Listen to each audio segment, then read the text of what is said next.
ওমানে কর্মরত প্রবাসী কর্মীদের জন্য বাধ্যতামূলক অসুস্থতাজনিত ছুটি বা সিক লিভ ও বিশেষ ছুটির বীমা সুবিধা চালু করতে যাচ্ছে দেশটির সরকার। সোশ্যাল প্রোটেকশন ফান্ডের নতুন আদেশের আওতায় আগামী ২০ জুলাই থেকে সরকারি ও বেসরকারি উভয় খাতের প্রবাসী কর্মীরা এই সুবিধার অন্তর্ভুক্ত হবেন। সামাজিক সুরক্ষা ব্যবস্থার আওতা বাড়িয়ে সব কর্মীর জন্য বৃহত্তর সুবিধা নিশ্চিত করতেই মূলত এমন পদক্ষেপ নেওয়া হয়েছে। নতুন জারি করা ২০২৬-এর ১৩ নম্বর আদেশের মাধ্যমে এই বীমা প্রকল্পটি চালু করা হয়েছে। ওমানের শ্রম আইনের অধীনে থাকা রাষ্ট্রীয় প্রশাসনিক কাঠামোর বিভিন্ন ইউনিট, অন্যান্য সরকারি সংস্থা এবং বেসরকারি প্রতিষ্ঠানে কর্মরত সব প্রবাসী কর্মীর জন্য এই বীমা প্রকল্পে অংশ নেওয়া বাধ্যতামূলক।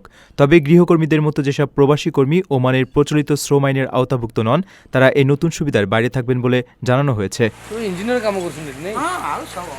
ওমানের নিজস্ব নাগরিকদের জন্য অসুস্থতাজনিত ও বিশেষ ছুটির এই বীমা সুবিধাটি ২০১৯ সালের জুলাই মাস থেকেই কার্যকর রয়েছে। সরকারি বেসরকারি খাতের চুক্তিবদ্ধ পরিশিক্ষণার্থী ও অবসরপ্রাপ্ত কর্মীদেরও তখন থেকে এই সুবিধার আওতায় রাখা হয়। সোশ্যাল প্রোটেকশন ফান্ড জানিয়েছে, নতুন করে প্রবাসীদের যুক্ত করার এই উদ্যোগ মূলত দেশটির পুরো শ্রম শক্তির কল্যাণ ও সামাজিক সুরক্ষার কাঠামোকে আরও সুদৃঢ় করার বৃহত্তর লক্ষ্যেরই অংশ। প্রবাসীর সিটিতে চলছে বহুল আলোচিত ফ্রি ফ্ল্যাট অফার, অর্থাৎ আপনি যে টাকা দিয়ে এখন ফ্ল্যাট কিনবেন ৫ বছর পর সেই সম্পূর্ণ টাকা ফেরত পাবেন, আর সেই সাথে পাচ্ছেন একটি ফ্ল্যাট একদম ফ্রি। অফারটি সীমিত সময়ের জন্য, তাই দ্রুত যোগাযোগ করুন স্ক্রিনে দেওয়া নাম্বারে।